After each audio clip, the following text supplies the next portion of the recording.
Good afternoon, friends. Teaching is a skill, and in teaching, there are two things that you should know.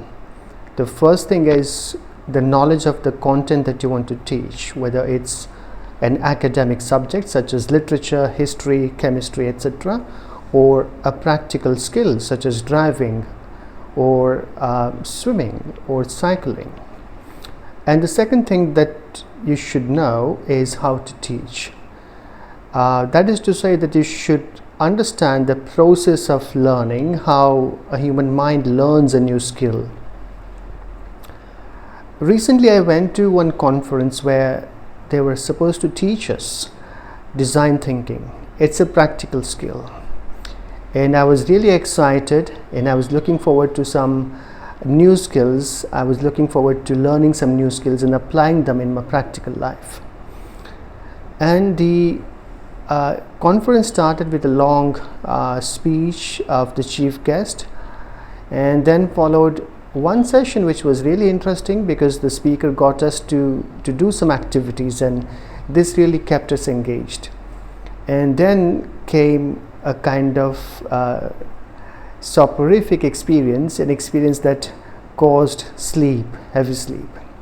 So there was a lady who is a teacher at an MBA college. She's a lecturer, and she gave a long lecture on what design thinking is and how it is used in businesses. And the lecture was so cryptic that anybody who was not in the business field, or maybe anybody who didn't have an MBA degree, couldn't understand what she said.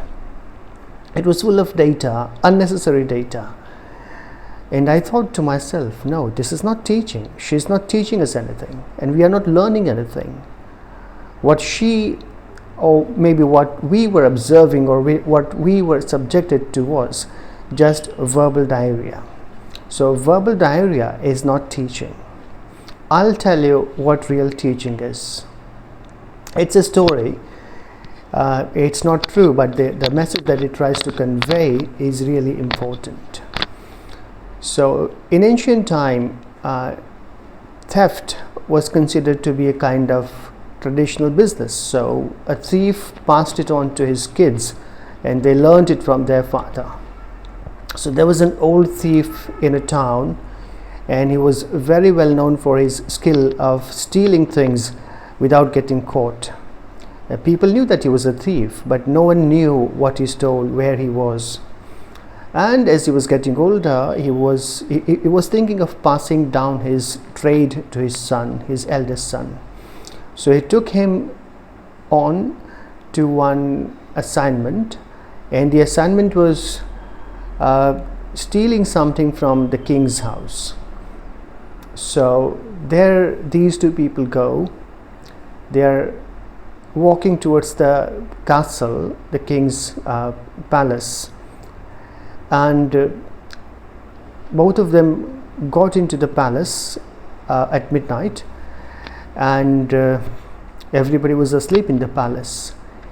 And the young boy, who knew nothing about the art of stealing, was inside a big room, and he was opening the safe, and he was putting the things into his bag, and he was so much engrossed in this activity that he didn't know where his father was. And before he could look around, he heard a big sound, bang, and everybody was awakened by this sound. And this young little boy moved around, and he was looking for his father, but he couldn't see him anywhere. And he wanted to save his life, and he hid himself somewhere in a closet, and anyhow he escaped. And then when he reached home, he was shouting at his father because he was really angry, and he thought that his father was trying to kill him. But before he could start complaining to his father told him, "So my dear son, have you learned the lesson?" That was the first and last lesson. So this is the art of teaching.